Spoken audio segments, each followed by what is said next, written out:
Halo, Assalamualaikum warahmatullahi wabarakatuh. Perkenalkan, saya Linda Timurita Hamzah. Pada kesempatan kali ini, saya akan menjelaskan tentang CRT atau Culturally Responsive Teaching. Culturally Responsive Teaching adalah pendekatan pembelajaran yang memperhatikan keberagaman budaya peserta didik dalam proses belajar mengajar. CRT merupakan metode pembelajaran yang berfokus pada persamaan hak setiap peserta didik untuk mendapatkan pengajaran tanpa membedakan latar belakang budaya mereka.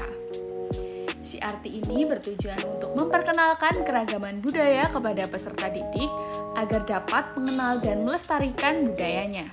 Selain itu, CRT juga merupakan cara untuk menciptakan lingkungan belajar yang aman, nyaman, dan berpihak pada peserta didik.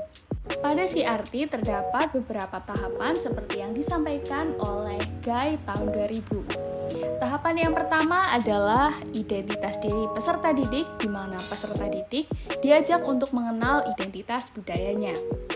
Yang kedua, peserta didik diajarkan untuk memahami budaya, di mana mereka mengkonstruksikan pemahaman budaya dengan ilmu pengetahuan baru yang diperoleh dari berbagai sumber. Yang ketiga adalah kolaborasi antar peserta didik.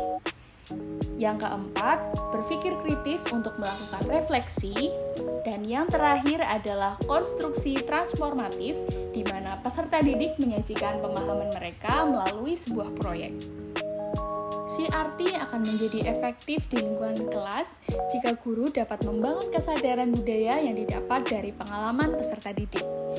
Guru juga tidak menyimpang dari kurikulum dan standar yang diajarkan, tetapi sangat memperhatikan bagaimana budaya peserta didik dapat dimasukkan ke dalam pembelajaran, sehingga pembelajaran lebih kontekstual dan bermakna. Misalnya pada pembelajaran IPA materi keanekaragaman hayati, guru dapat mengintegrasikan unsur budaya pada batik dengan menerapkan ilmu etnobotani dan etnozoologi. Dalam etnobotani, guru mengajarkan siswa untuk mengidentifikasi tumbuh-tumbuhan pada motif batik, dan pada etnozoologi, siswa mengidentifikasi macam-macam hewan yang ada pada motif batik, khususnya di Solo. Contoh lainnya yang dapat diterapkan oleh guru adalah dengan memanfaatkan lingkungan geografis peserta didik, misalnya pada materi gunung berapi. Di Indonesia banyak sekali gunung berapi yang perlu dikenal oleh peserta didik. Guru dapat mengintegrasikan CRT di dalam pembelajaran pada materi gunung berapi dengan memberikan contoh, misalnya Larungan Merapi atau Sedekah Gunung Merapi.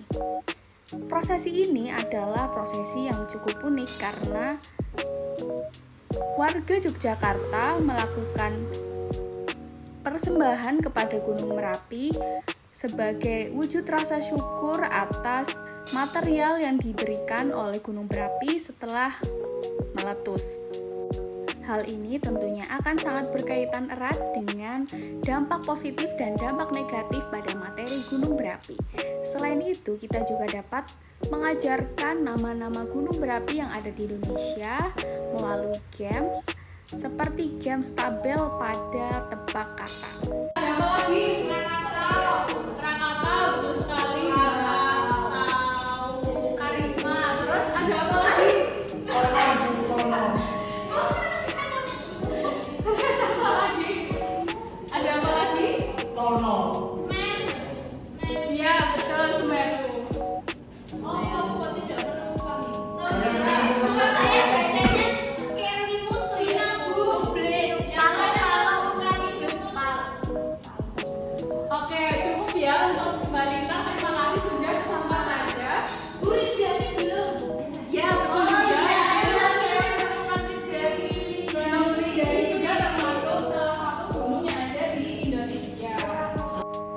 Lainnya, guru juga dapat mengaitkan pengalaman yang benar-benar dialami oleh peserta didik dalam kehidupan sehari-harinya, misalnya peserta didik yang tinggal di daerah pesisir pantai.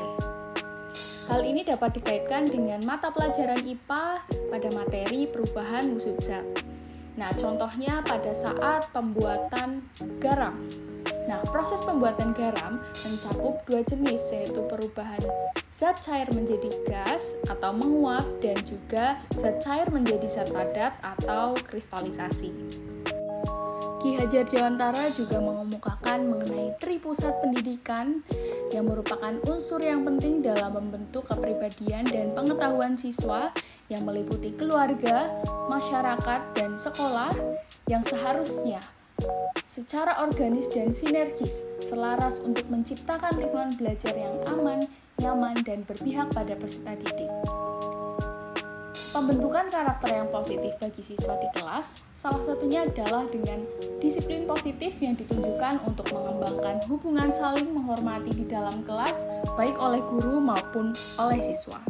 Pentingnya menciptakan lingkungan belajar yang aman, nyaman, dan berpihak pada peserta didik adalah agar meningkatkan motivasi, partisipasi, keberhasilan peserta didik dalam pembelajaran karena merasa diterima dan dihargai dalam lingkungan yang inklusif dan ramah budaya.